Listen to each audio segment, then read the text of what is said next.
News 18 की digital नशियात में आपका खैर मकदम। मैं हूं आफाक शाह के साथ मुदस्सिर कादरी। नाज़रीन, आज दिन के हवाले से बड़ी और अहम खबरों की बात करेंगे तो सबसे बड़ी खबर यह है कि इलेक्शन कमीशन ऑफ इंडिया की जानिब से कहीं न कहीं जो बिहार के आम इंतखाबात के साथ साथ जो राज्यसभा की 4 नशस्तें है उन इंतखाबात का बिगुल बज चुका है और इस हवाले से जोरों शोर से अब जो सियासी पार्टियां हैं वो तैयारियों में जुट गई है और उम्मीद की जा रही है कि जो यहाँ के बाई इलेक्शंस है, चाहे नागरोटा कंस्टिट्यूंसी की हम बात करेंगे या बडगाम कंस्टिट्यूंसी की हम बात करेंगे, तो वो भी बैक टू बैक वो पोल्स भी जो है उनका इनेकाद अमल में लाया जाएगा। और इस हवाले से इलेक्शन कमीशन ऑफ इंडिया की जानिब से आज 4 बजे शाम को जो है दोपहर को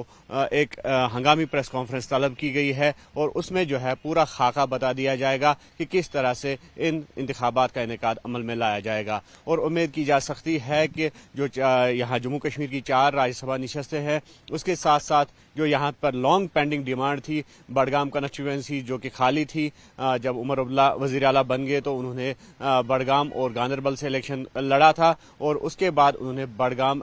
जो असेंबली कंस्टिट्यूंसी है तो उसको जो है खैराबाद कहा और तब से वो कंस्टिट्यूंसी जो है वो खाली पड़ी हुई है, यानी कि असेंबली में इस कंस्टिट्यूंसी की नुमाइंदगी नहीं हो रही है। और साथ ही साथ जिस तरह से नागरोटे की अगर हम बात करेंगे तो वहाँ के जो एमएलए थे देवेंद्र सिंह राणा, तो उनकी मौत के बाद भी वो कंस्टिट्यूंसी जो है वो खाली पड़ी है। तो कहीं ना कहीं इन दोनों कंस्टिट्यूंसीज के लोगों की ये डिमांड थी कि जल्द से जल्द जो इलेक्शंस है उसका इनेकाद अमल में लाया जाए ताकि उनकी नुमाइंदगी भी असेंबली में हो सके। और साथ ही साथ जिस तरह से अगर जो राज्यसभा की 4 नशस्तों के पोल्स की अगर हम बात करेंगे तो काफ़ी गहमा गहमी दिख रही है और जहां नेशनल कॉन्फ्रेंस भी एक मजबूत दावेदार समझी जाती है इन इलेक्शंस में, वही बीजेपी भी पूरा दमखम जो है वो लगा रही है।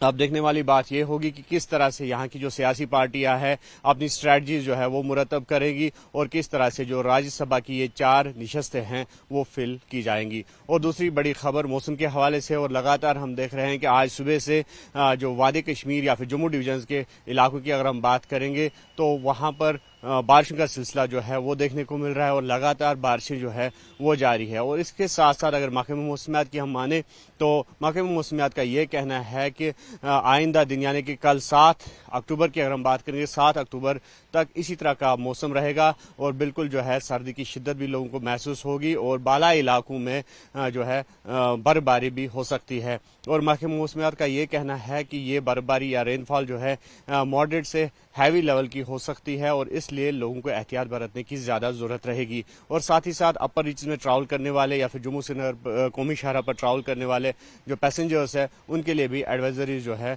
वो मुरतब कर दी गई है और लोगों से कहा गया है कि इन एडवाइजरीज को सख्ती से फॉलो किया जाए। और साथ ही साथ अगर हम नेशनल स्कूल गेम्स की हम बात करेंगे तो आज बाज़ाब्ता तौर पर यहाँ श्रीनगर से जो वज़ीर आला उमर अब्दुल्ला है उन्होंने इन नेशनल गेम्स का इफ्ताह किया है और इसमें जो है ख़ास तौर पर अगर हम देखेंगे मुल्क के मुख्तलिफ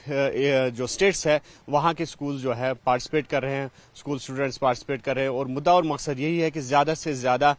यूथ को खेलों की तरफ रागिब किया जा सके और जो यूथ है उनकी एनर्जीज़ को पॉजिटिव सिमत की तरफ चैनलाइज किया जाए। और साथ ही साथ जिस तरह से सरकारी सतह पर भी अब इकदाम उठाए जा रहे हैं ताकि खेलों को ज़्यादा से ज़्यादा फ़रोग हासिल हो और यहाँ पर जिस तरह से नौजवान अब ज़्यादा रुचि दिखा रहे हैं, ज़्यादा दिलचस्पी दिखा रहे हैं खेलों की जानिब और उन दिलचस्पियों को मद्देनज़र रखते हुए अब जो इंफ्रास्ट्रक्चर है उसको बूस्ट करने की भी बातें जो है या अमली इकदाम जो है वो उठाए जा रहे हैं। मज़ीद खबरों और अपडेट्स के लिए आप देखते रहे न्यूज़ 18 JKLH और हमें दीजिए इजाज़त।